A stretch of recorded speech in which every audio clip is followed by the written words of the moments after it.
Good morning. Have a sip of coffee with me.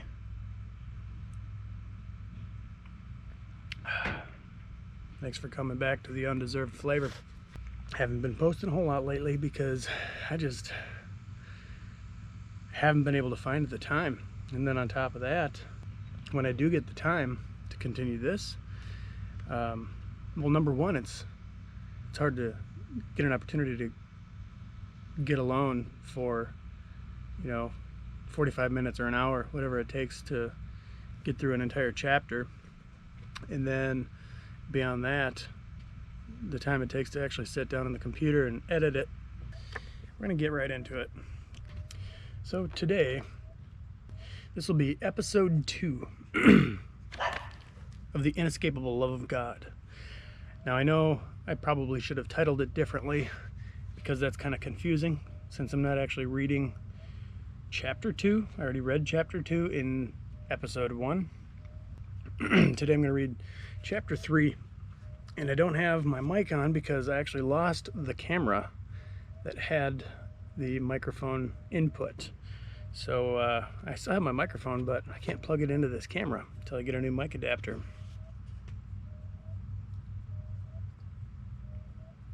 But I know this camera has a halfway decent microphone, and I have it set up like 18 inches away from me, so should be all right.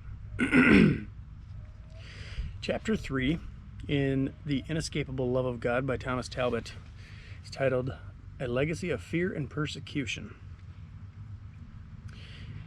But there are not a few who would be indignant at having their belief in God questioned, who yet seem greatly to fear imagining him better than he is.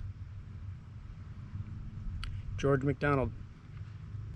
In his anti-Christian tract, Why I'm Not a Christian, Bertrand Russell cited the history of persecution within the Christian church as one of his main reasons for rejecting the Christian faith. He wrote, "The more intense has been the religion of any period, and the more profound has been the dogmatic belief, the greater has been the cruelty and the worse has been the state of affairs. In the so-called ages of faith, when men really did believe the Christian religion in all its completeness, there was the Inquisition, with its tortures. There were millions of unfortunate women burned as witches. There was every kind of cruelty practiced upon all sorts of people in the name of religion. When I first read these words as an undergraduate, I dismissed them with the thought that anyone can claim the name of Christ, and any self-righteous despot can commit atrocities in the name of Christ. What I then failed to reckon with, however, was the disturbing fact that some of the greatest theologians in the Western tradition, men still widely revered as heroes of the faith, not only advocated persecution in specific cases, they provided a theological justification for it as well.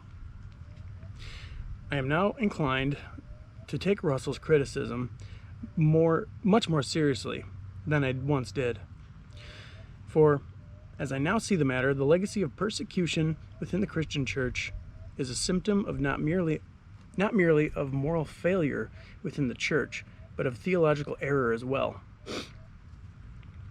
I would therefore ask, did not Jesus himself sanction the very kind of argument that Russell also employed?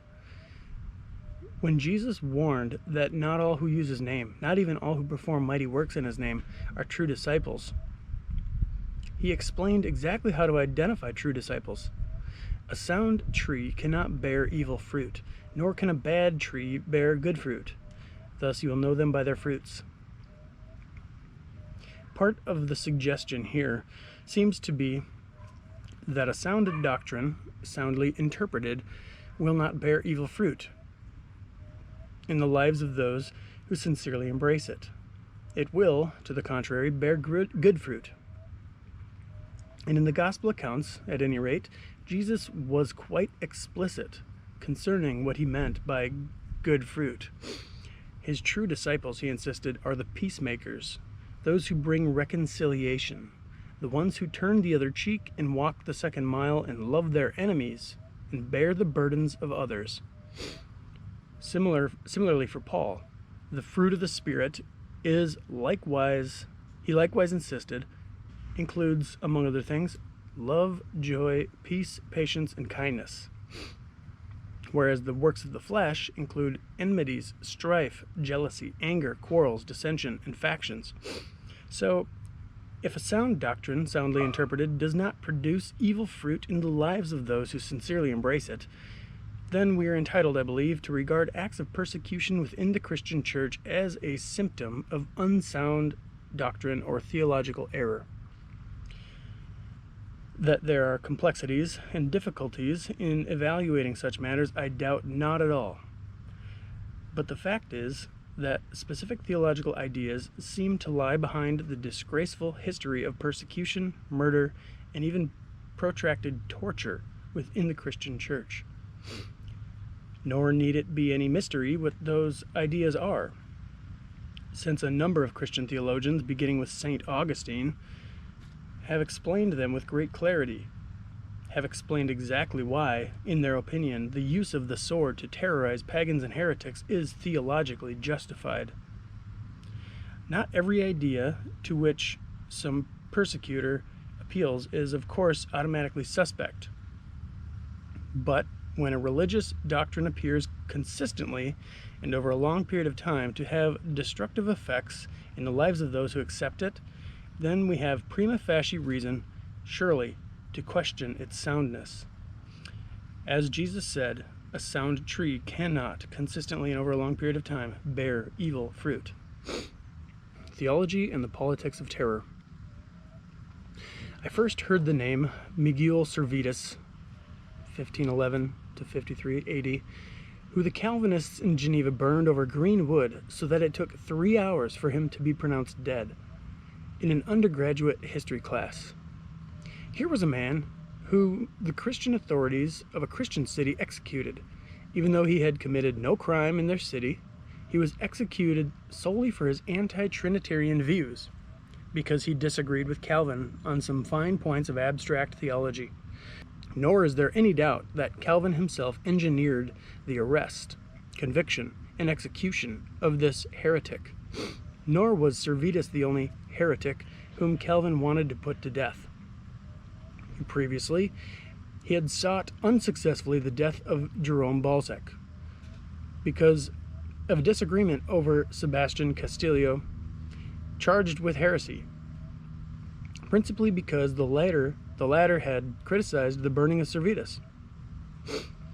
Calvin's precise role in the Servetus affair is not my only concern, however, or not my present concern, however. For 2 points at least seem undeniable.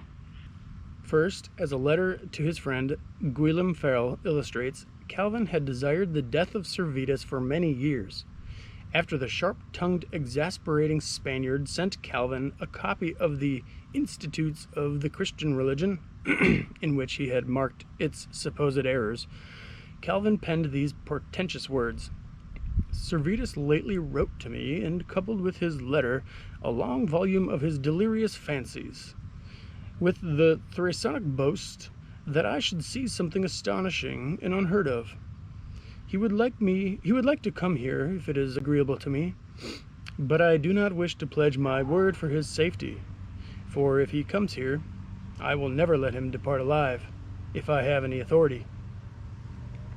These words, written several years before the actual arrest of Servetus, already reveal Calvin's willingness to have his adversary put to death. And second, as Leonard Verduin points out, Calvin passionately defended the execution afterwards with every possible and impossible argument. He sincerely believed, in other words, that Servetus deserved to die. But why did Calvin believe this? Why did he regard heresy as a crime for which death is an appropriate punishment?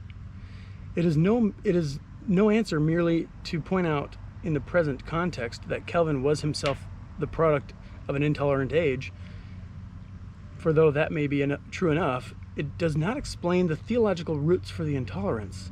To the contrary, it merely underscores Russell's points about some of the pernicious effects that the Christian religion, as organized in its churches, has had.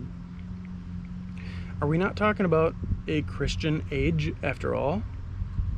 One in which, as Russell put it, people really did believe the Christian religion in all its completeness, why should such a Christian age have produced so much intolerance, so much murder and mayhem? So, far as I know, St. Augustine was the first Christian theologian to advocate for the use of terror against those who he regarded as heretical. In a letter to Boniface entitled A Treatise Concerning the Correction of the Donatists, Augustine asked, "Where, in Scripture, is what the Donatists were wont to cry? Man is at liberty to believe or not believe." Against this contention of the Donatists, Augustine cited several examples, including the conversion of St. Paul, in which he claimed that Christ himself employed physical affliction as a means of coercion. He then went on to argue, "But we have shown that Paul was compelled by Christ. Therefore the Church, in trying to compel the Donatists, is following the example of our Lord. Wherefore, if the power of the sword, which the Church has received by divine appointment in its due season, through the religious character and faith of kings, be the instrument by which those who are found in the highways and hedges, that is, in heresies and schisms, are compelled to come in, then let them not find fault because they are compelled by the sword."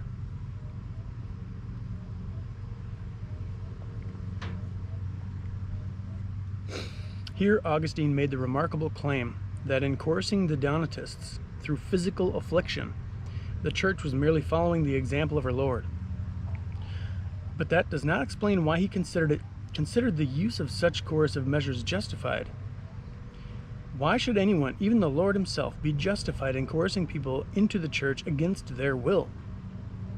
Augustine's answer emerges clearly in his response to those Donatists who had resisted unto death, in some cases by setting themselves afire. He asked, "What, then, is the function of brotherly love? Does it, because it fears the short-lived fires of the furnace for a few, therefore abandon all to the eternal fires of hell?" In another place he asked again, "Why, therefore, should not the Church use force in compelling her lost sons to return, if the lost sons compelled others to their destruction, i.e., to eternal death?" So the use of the sword in coercing heretics back to the state church was justified, Augustine believed, because the alternative would be to consign many more, those under the influence of the heretics, as well as the heretics themselves, to eternal damnation. As Augustine saw it, therefore we must distinguish between two classes of people. For the righteous, who thirsteth for God, there is no need of the terror of hell, to say nothing of temporal punishments or imperial laws. But for those who have fallen into heresy, many must first be recalled to their Lord by the stripes of temporal scourging, like evil slaves, and in some degree, like good-for-nothing fugitives. It is worth noting at this point that the Donatists, whose persecution Augustine eventually came to defend, agreed with him on almost all theological matters except for the nature of the true church. They believed first of all in the separation of church and state, and secondly in the separation of a true church from the surrounding culture, because they regarded the state church as fallen and impure, in part because it had appropriated the power of the sword to further its own ends. They refused to submit to its authority. I have no doubt, moreover, that they were a narrow and self-righteous lot, as purists and schismatics often are, that their intransience had frustrated the state church for a long period of time, and that Augustine reluctantly came to defend the use of terror against them only after considerable argument and debate had already failed to persuade them successfully. But, however reluctantly, Augustine may have embraced such an option. His theological defense of it nonetheless reveals an important aspect of his thinking. Indeed, within the context of his own assumptions, his defense, no doubt, seemed perfectly reasonable to him. If you suppose, as Augustine did, that heresy leads to eternal damnation, and that, like a deadly germ, the heretic tends to infect others with heresy, then you have every reason to terrorize and even to murder heretics. Such brutality may be a tragic necessity on this view, but it remains a necessity nonetheless.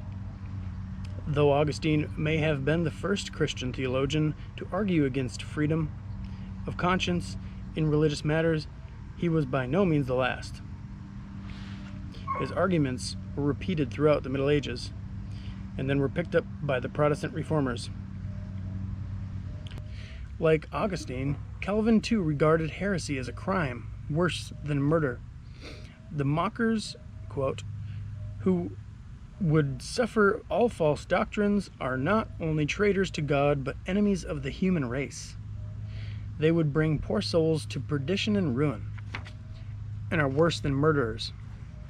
Similarly, Theodore Beza, Calvin's close friend and associate, once wrote, "The contention that heretics should not be punished is as monstrous as the contention that patricides and matricides should not be put to death. For heretics are 1,000-fold worse criminals than these." And the reformers were, of course, quite prepared to act upon their convictions. In 1526, for example, the Christian authorities in Zurich ordered Anabaptists drowned in hideous parody of their belief in adult baptism. Here is how Urbanus Regius, an associate of Martin Luther, justified the persecution of Anabaptists, who he also called Donatists, using the term as a form of abuse. When heresy breaks forth, then the magistrate must punish, not with less, but with greater vigor than is employed against other evildoers, robbers, murderers, thieves, and the like. The Donatists murder men's souls, make them go to eternal death, and then they complain when men punish them with temporal death. All who know history will know what has been done in this matter by such men as Constantine, Marianus, Theodosius, Charlemagne, and others. Indeed, all who know history do know what such men as these have done in the name of Christ. Certainly, none of them championed freedom of conscience, which they regarded as a threat to their own political power. So whether they truly believed or not, they all welcomed the theological assumption that, given the horrors of eternal damnation, heresy is a sin worse than murder. As the above quotations illustrate, moreover, religious persecution in the West typically has had its roots in an obsessive fear of eternal damnation. It is no doubt possible to believe in eternal damnation without believing that God would be so unjust as to damn someone eternally for an honest mistake in abstract theology. But fear is often irrational, and as a matter of historical fact, the organized Christian church has consistently employed the fear of eternal damnation as a weapon against supposed theological error. As determined by self-appointed authorities, of course, it has consistently cultivated in its constituency the fear that those who die in unbelief or with certain mistaken beliefs are precisely those who God will damn eternally in hell. Such fear, which springs ultimately from a lack of confidence or faith in the character of God, has had disastrous consequences in the life of the church. Having no confidence in the love of God, those in the grips of such fear have too often wielded the sword in a sincere effort to protect their loved ones from the tragic consequences, as they have seen it, of error in religious matters. Moral progress and the Christian faith. The more I have reflected on the history of persecution within the Christian church, the more it has seemed to me that Bertrand Russell's indictment of religion, at least as a cultural phenomenon, has considerable merit. Like the harlot described in Revelation 17, the Christian church has at times become drunk with the blood of the saints and the blood of the martyrs of Jesus. For what else were many of the heretics, so-called, except saints and martyrs? But having said all of that, I would also point out that Russell himself fell into confusion when he wrote, "The more intense has been the religion of any period, and the more profound has been the dogmatic belief. The greater has been the cruelty, and the worse has been the state of affairs." There are two difficulties here. First, the words just quoted ignore completely those intense forms of religious fervor that inspire love and charity rather than fear and suspicion. Second, they attribute all the evils of religion to dogmatic belief in general rather than to specific dogmatic beliefs. Russell failed, in other words, to distinguish carefully enough between very different dogmatic beliefs. A dogmatic belief in the love of God, or in the sacredness of human life, or in the freedom of conscience in religious matters, not only does not lead to religious persecution, it probably provides the most effective opposition to it. So it is not the dogmatic belief in general, but specific dogmatic beliefs that we should indict at this point. In particular, we should indict that conjunction of dogmatic beliefs implying that heresy is a crime worse than murder. Had it not been for an obsessive fear of heresy grounded in the traditional understanding of hell, most of the atrocities committed in the name of the Christian religion would never have occurred. Russell went on to expand his indictment of Christianity in the following way. You find, as you look around the world, that every single bit of progress in human feeling, every improvement in the criminal law, every step toward the diminution of war, every step toward better treatment of the colored races, every mitigation of slavery, every moral progress that there has been in the world has been consistently opposed by the organized churches of the world. I say quite deliberately that the Christian religion, as organized in its churches, has been and still is the principal enemy of moral progress in the world. By way of reply, I would ask here, has not the Christian faith also inspired much of the moral progress of which Russell speaks? Has it not provided the very standard by which many of us would measure such moral progress? Consider three beliefs at the very heart of the Christian religion. The belief that A, God is love, and B, through the death and resurrection of Jesus Christ, God is reconciling the world to himself, and C, that in response to God's love for us, we must learn to love our neighbors, our enemies as well as our friends, as we love ourselves. However foolish one might otherwise think them to be, such beliefs not only inspire moral progress of the kind that Russell spoke, they provide a much more rigorous standard for measuring such progress than most people would likely accept. I have no doubt that Russell's critical remarks about the Christian religion as organized in its churches are at least partially true. For like any other establishment, religious establishments sometimes seem more concerned with their own power and self-preservation than with anything else. But is it not the Christian faith, as displayed in the life of someone like Mother Teresa and as manifested in particular institutional churches, just the sort of thing that inspires moral progress? And did not the individual reformers, under the inspiration of their Christian faith, vigorously oppose, for example, plantation slavery in the United States? It seems to me, at any rate, that the Christian faith has inspired much of the moral progress that, paradoxically, the Christian age, as organized in its churches, has sometimes opposed so vigorously. Take the one issue of armed warfare. Virtually all of the early Christian converts, in particular, the early church fathers, were pacifists. They were prepared to bear the same cross that Jesus bore, and like Jesus, saw themselves as suffering servants. They no doubt acknowledged an obligation to the truth, as they saw it. To speak the truth in love, for example, but they would never have acknowledged an obligation or even a right to wield the sword in an effort to make Christian converts, or to stifle dissent, or to settle theological debates. Within a few centuries, however, the young, vibrant faith of the early Christians had congealed into an organized religion with its own orthodoxy and political intrigues. Within a few centuries, Christians were killing other Christians, not to mention pagans, in defense of an orthodoxy they evidently had little confidence in. But here, I would suggest a reasonable interpretation is just this. Between the time at which Christians were almost universally pacifists, and at the time which those who called themselves Christians began persecuting pagans and heretics, the organized Christian church had simply lost its prophetic vision. having twisted the Christian gospel into a message of fear, one that the early suffering servants would not even have recognized.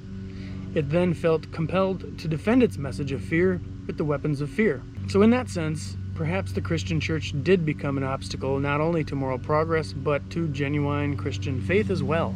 I'm now inclined, then, to draw a relatively sharp distinction between the Christian faith on the one hand and the organized Christian church on the other. I am quite prepared to see that the latter, as more often than not, an enemy of the former.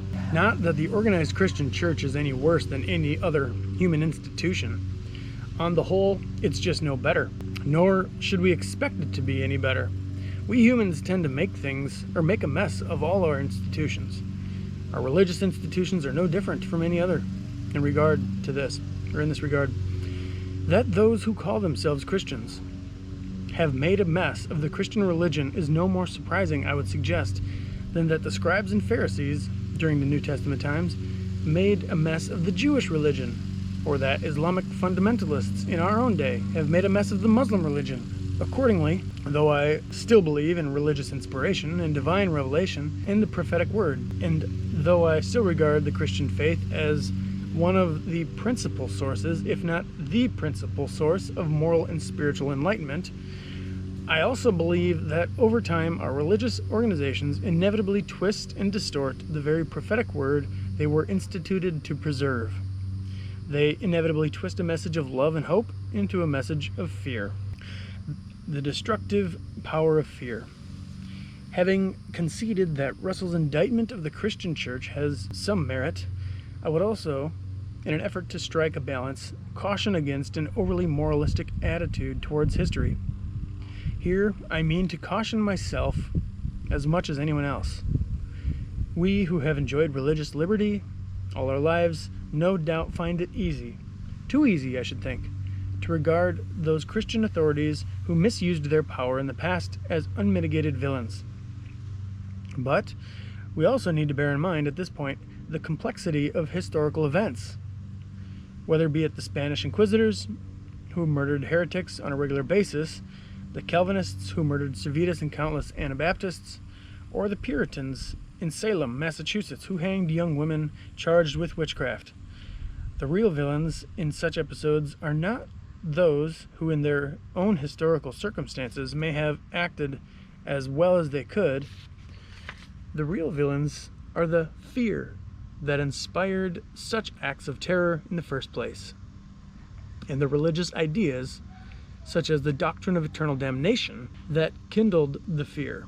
When Western Christendom not only backed away from, but actually condemned the idea of universal reconciliation, it also, so I shall argue in part 3 of this essay, backed away from the only consistent theology of hope, and it has struggled ever since with the only possible alternative, a theology that cultivates, even as it expresses, our fear. Fear need not, of course, always express itself in the form of physical brutality against others. So far as I know, Jonathan Edwards never advocated the persecution of either heretics or unbelievers, but nonetheless remains one of the greatest apostles of fear. In Sinners in the Hands of an Angry God, perhaps the most famous sermon ever delivered in America, Edwards evoked such fear in the congregation he addressed that some, unable to endure it, were reported to have actually passed out in church. Here's but a sample of what he said. "The God that holds you over the pit of hell, much as one holds a spider or some loathsome insect over the fire, abhors you, and is dreadfully provoked. His wrath towards you burns like fire. He looks upon you as worthy of nothing else but to be cast into the fire. He is of purer eyes than to bear to have you in his sight. You are 10,000 times more abominable in his eyes than the most hateful, venomous serpent is in ours." Clearly, Edwards needed no sword to sow the seeds of terror. Why? He believed that God would look upon a human being created in the divine image as worthy of nothing else but everlasting torment, or why he supposed that human beings, however sinful, are more abominable in the eyes of God than a disobedient child is in the eyes of a loving parent, the above quotation does not explain. But reflect for a moment upon the likely effect of his sermon on the mind of a child. Imagine growing up in a church or Christian school, as I and many of my friends did, in which ministers, Sunday school teachers, and camp counselors, all good people, but in the grips of their own message of fear, try repeatedly, with less eloquence than Edwards displayed, but with no less fervor, to frighten children into the faith. My point here is not that my early teachers were all failures, far from it. Most of them were far better than the message they sometimes preached, and most of them even had a good deal to say, however inconsistently, about the love of God. When I compare my own childhood, moreover, with that of many others, including those who have suffered physical and sexual abuse of various kinds, I am keenly aware of just how good it was and just how important the Christian community was in making it good. Nonetheless, the theology I encountered, both in church and in high school, was essentially a message of fear, and God's love always turned out, within the context of that theology, to be conditional in one way or another. As I came to understand it, the fundamental religious problem was to find an answer to the question of how I, a polluted sinner, might escape the vindictiveness and wrath of God. How in particular I might escape the everlasting torment in hell. Even salvation I came to understand as essentially an escape from the wrath, even the hatred of God, and I still have in my possession a gospel tract that begins with these ominous words in bold-faced capital letters. God hates you. The technique here, familiar to anyone who understands the art of brainwashing, was especially evident at the church camps I attended. First, evoke a terrible fear, and then offer a means of escape.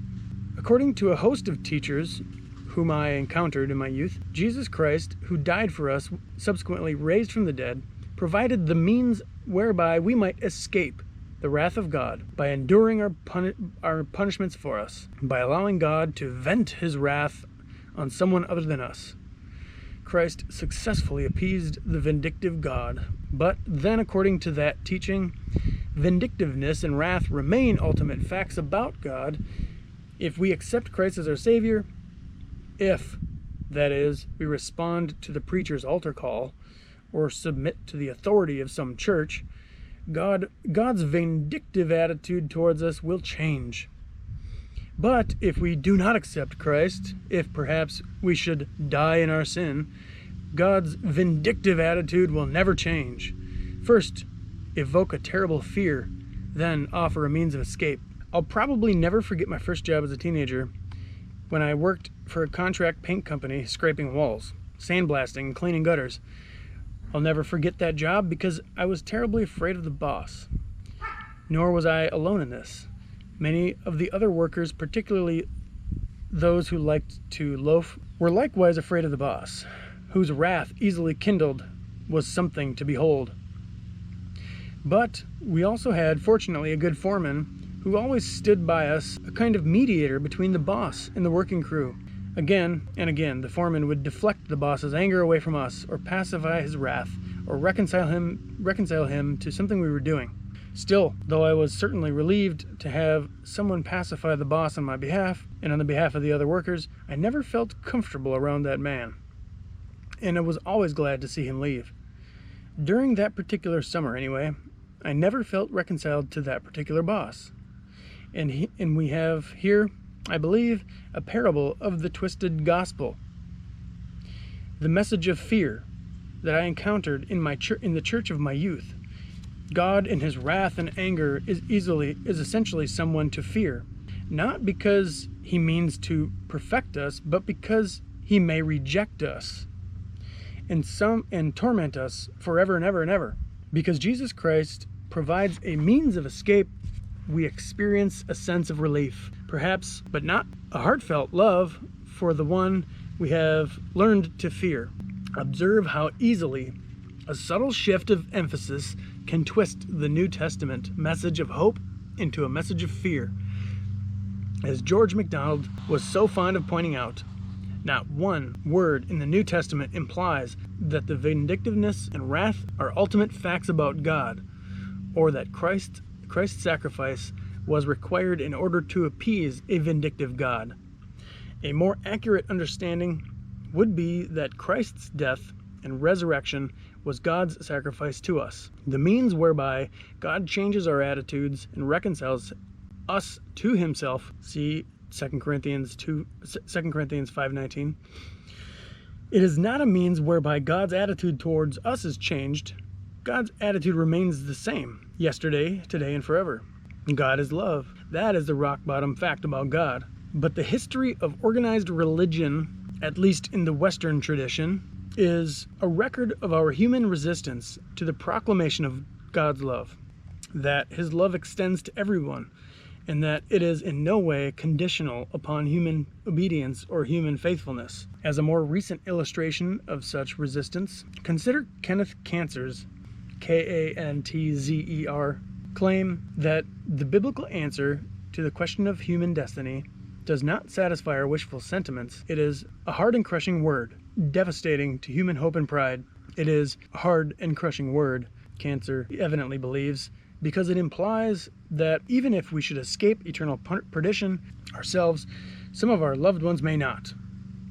And one could hardly imagine anything more devastating to human hope than that. Is it any wonder that so many well-meaning people have turned to persecution and violence? Is it any wonder that they have resorted to desperate means in an effort to protect their loved ones from a fate worse than death? Perhaps few Christians today would advocate or even tolerate persecution of those who they see as heretics. We may be thankful for that, but even today, the fears that have led to such persecution in the past continue to do their evil work of making people miserable and of estranging one person from another, as the wife whose husband dies in unbelief, or the mother whose teenage son leaves the faith, or the teenager whose closest friend commits suicide might attest.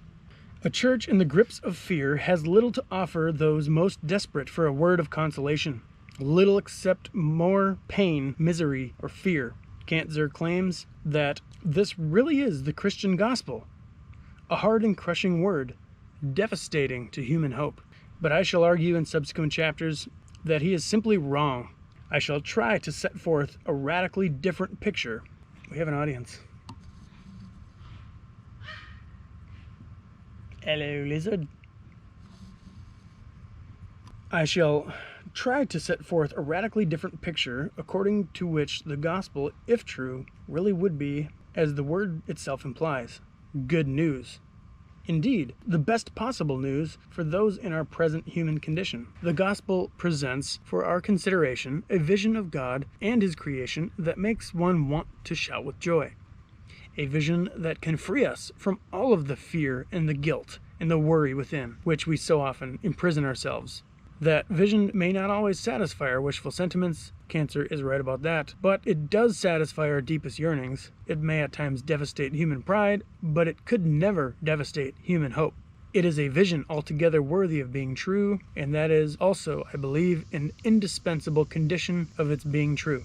In Jane Eyre, the 19th century novelist Charlotte Brontë captured with haunting accuracy the coldness and emptiness that sometimes passes for Christian ministry. I could almost feel that hard wooden pew against my back when I first read this description of a sermon. Throughout there was a strange bitterness, an absence of consolatory gentleness, stern allusions to Calvinistic doctrines, election, predestination, reprobation were frequent, and each reference to those points sounded like a sentence pronounced for doom. When he had finished, instead of feeling better, calmer, more enlightened by his discourse, I experienced an inexpressible sadness, for it seemed to me, I know not whether equally so to others, that the eloquence to which I had been listening had sprung from a depth where lay turbid dregs of disappointment, where moved troubling impulses or insatiate yearnings and disquieting aspirations. I was sure St. John Rivers, pure-lived, conscientious, zealous as he was, had not yet found that peace of God which passeth all understanding. He had no more found it, I thought,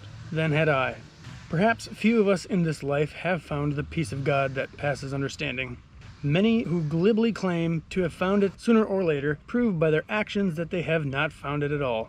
But according to the Christian faith, as I have come to understand it, all of us will eventually find such peace, either in this life or in some other. but only after we have finally learned the lessons of love. As we learn our lessons, in some cases, after much travail and hardship, we will find in the end perfect love casts out fear.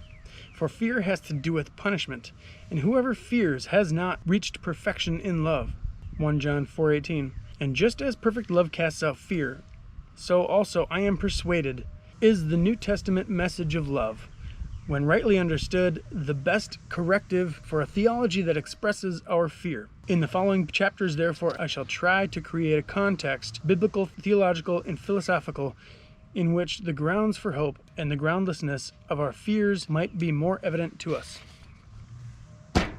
That was chapter 3, 56 minutes. Ouch. I'm probably going to edit a solid chunk out of that between the disruptions and pauses. But anyway, hope you enjoyed that. Tune in for part 2. So episode 3 in this little series of me reading this book will be chapter 4, aka part 2, Universal Reconciliation in the New Testament. I hope to get this next chapter out sooner than it took me to get out this chapter that you're watching right now, if you're still even watching. But yeah, as life would have it, I'll get it out when it happens, as the Lord leads. So hit that subscribe button. I'd appreciate that. Share this on all the church pages, you know, even though it may not be the most exciting looking thing. If you're after that hidden treasure, it doesn't have to be like watching a movie called The Avengers. You know where that treasure is. So yeah, that was chapter 3 of The Inescapable Love of God. Next chapter coming soon. I'd appreciate a subscribe, like, comment down below what your thoughts are. If you have any suggestions on my reading style, like maybe practice reading before you actually record it, well, I'm going to ignore that one or it'll never get done because I don't have time. Buy the book, man. You don't have to wait around for me to read it to you. But I'm doing it anyway. If you want, you can actually download this book. I believe it's on Audible, but it's also downloadable like through Google or Apple. Just go online and look up The Inescapable Love of God audiobook. You can buy it. I don't remember what it cost. I don't know, 10, 15 bucks. Maybe it's cheaper now. And just listen to it. Listen to it in your headphones or throw it in the stereo. But anyway, yeah, I mean, if you prefer listening to me, sit here and read it half-baked.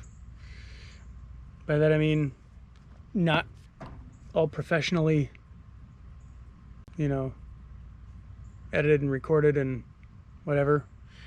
Then, yeah, tune in next time. I'm losing my train of thought here. I have a lot of other things to say, but I'm going to do all that in a separate video. This has been an hour now of me sitting here reading. I do want to do a video where I talk about each chapter. It's been hard to do that again because I have very little time between work and 4 kids. But I'm going to make it happen. So yeah, hit that subscribe button, hit the bell so you know when I post a new video, because sometimes it takes me 3 weeks to put a new video out. You're going to forget about me. If you hit that bell, you're going to see exactly when I've released a new video. Anyway, be blessed.